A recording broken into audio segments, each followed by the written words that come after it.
Welcome everyone to today's episode. I'm Ebrokosia, and today we'll be touching on something very, very important. It's actually part of the SDG goal too.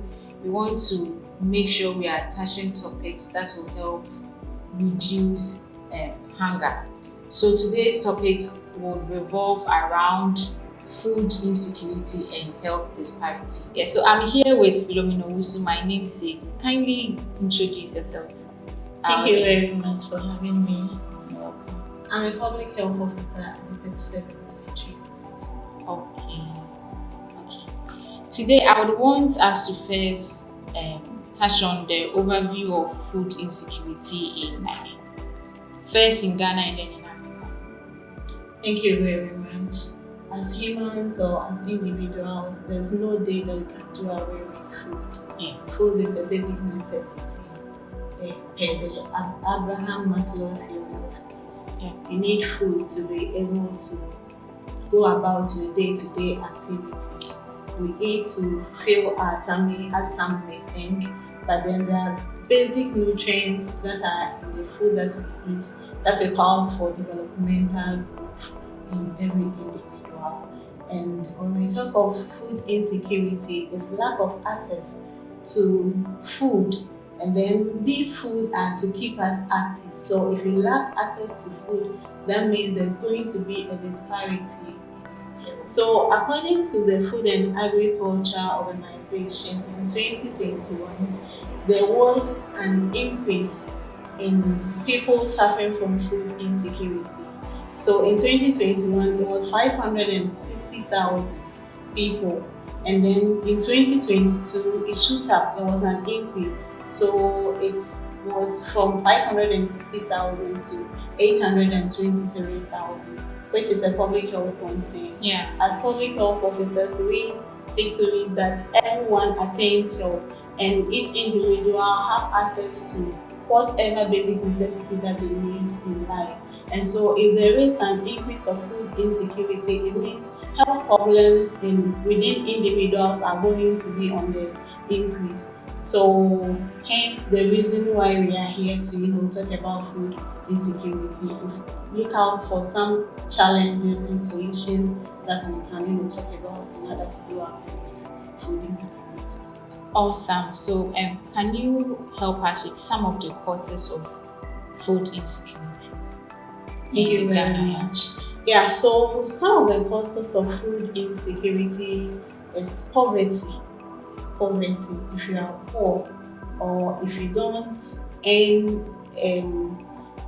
a particular kind of income at the end of the month or at the end of the day, it will be difficult for you to provide for yourself and that of your household. Yeah. So poverty is one factor. And another one to talk about is conflict. If there is conflict in the country in which you find yourself or even a community that you find yourself in, your day-to-day activities will be limited. If you are a farmer, you wouldn't be able to go to the farm to cultivate crops. And if you are a business personnel out there, you wouldn't also be able to, go out there to, work Yes. to be able to find yourself in a productive range to provide for yourself and that of your family. Okay, so unemployment is also a factor. So if you are not working, how then will you be able to provide these needs? So these are some basic factors that contribute to food insecurity. So I would want to draw our viewers' attention to the fact that the food insecurity being an issue, especially with poverty. There's a clear difference. We have food security and then nutrition security. Yeah. The basic need for every country or group is to first make sure that the individuals are food secure. So it means you are eating, but it might not be as nutritious as it should, but at least you have the basic one. So I know I have mentioned in one of the episodes that you don't need money to eat right. So eating right, that is where you are trying to attain nutrition security. So I just want to make that clear so that we wouldn't confuse ourselves. Yeah. So, Philomena, kindly help me with the effects of food insecurity. Okay, Okay, thank you very much. So, effects of food insecurity, one could be mental health condition. I'm saying mental health condition because if you are poor or if you don't have money to be able to afford for the kind of meal that you are supposed to eat, it affects you emotionally and then psychologically. So a whole lot of thoughts will run through your mind, which will not put you to the position of being mentally healthy. Okay, Philo, I would want us to touch on the effect of food insecurity. Yeah. Thank you very much. So there are so many effects, but we'll talk about a few because of time. Time, yeah. So the first one to talk about is malnutrition. Okay. Hey, your program said eat right. Yes. We need to eat right to get the right amount of nutrients that is required for our body development. And so we all need to eat right foods that contain the various nutrients in order for the body to grow and then develop well. So if you lack access to food or if you don't take the right portion of food, it's definitely going to result to malnutrition. Yes. That is where stunting and then underweight and the likes will set in. Another one to also talk about is poor health. Poor health. If you don't eat right, it will definitely affect your health. And where developing some chronic conditions like obesity, diabetes, hypertension, some heart diseases, all falls under not taking the right proportion of nutrients that is required growth and development. So not eating right or food insecurity can also affect your emotions and then your psychological well-being. You see, per the definition of health is not only the absence of disease and then infirmity, Yes. but when it talks about your mental capabilities, it talks about your physics, it talks about emotions, psychological, and all aspects of health. So if you lack one, it means you are not healthy.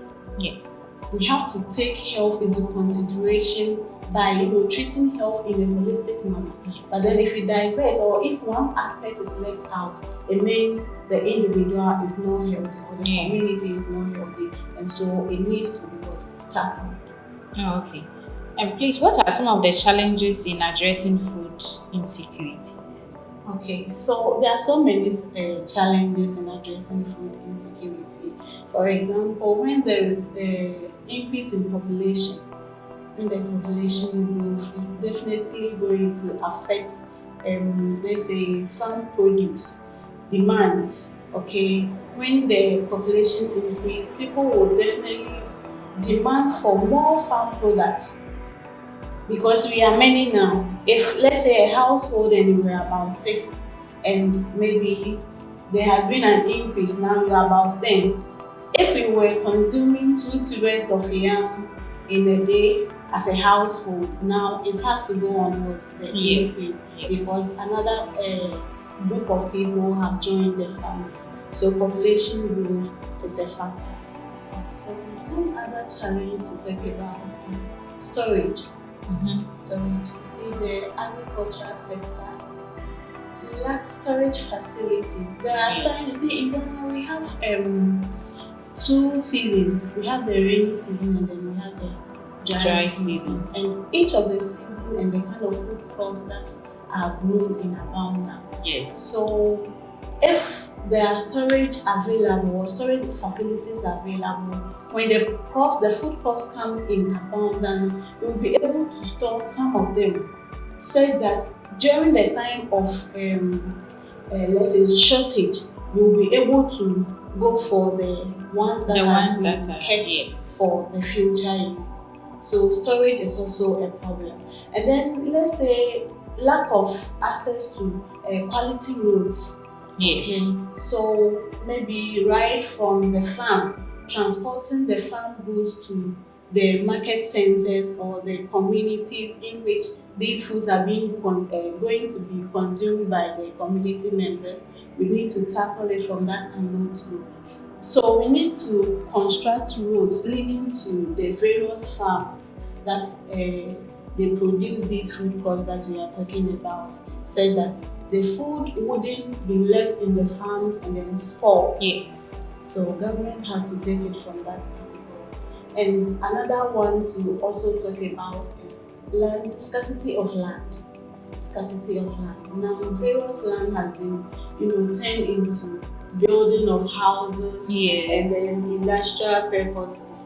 But then we don't intend leaving some space for that farmer to also cultivate him or her crops. So if there are lands available, the farmers will cultivate more and then food will be in abundance. Okay, awesome. So are there any solutions or recommendations to tackle food insecurity? Yeah, there are solutions. When we're talking about the causes, we spoke about poverty. Yes. So there should be enough job opportunities. The government, the NGOs, various corporate bodies should come together. So government, corporate bodies, NGOs, individuals, prominent people that will be able to provide for the resources should come in. They should intervene for the country so that they will make jobs available for that individual in the community to also have something to do, so that they'll be able to provide for themselves. Yes.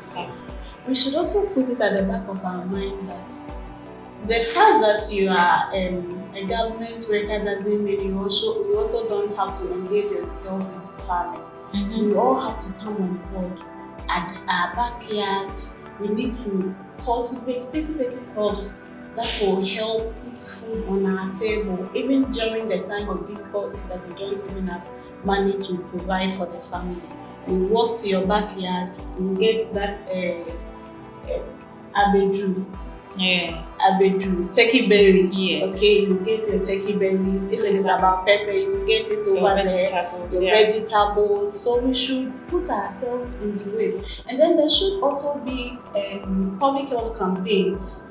Public health campaigns about the needs for why we should, not waste food. There are some people that they don't measure the household. They don't take into consideration the kind of people that are going to feed on a particular meal that they are preparing. But they will cook food in excess, so that a whole lot of them will go on waste. Yeah. So we need to educate people on that, how to utilize the food crops that come from the market so that it will last for long. Yes. We are preaching about sustainability. Yes. We want our food crops to stay from January to December, not that from January to July and then the shortage of food. Yeah. So we should educate the general public out there so that they know how judiciously they should use the food when it comes to their home. So Philomena, let's kindly touch on some of the nutritional programs that are currently ongoing in Ghana to help solve food insecurities.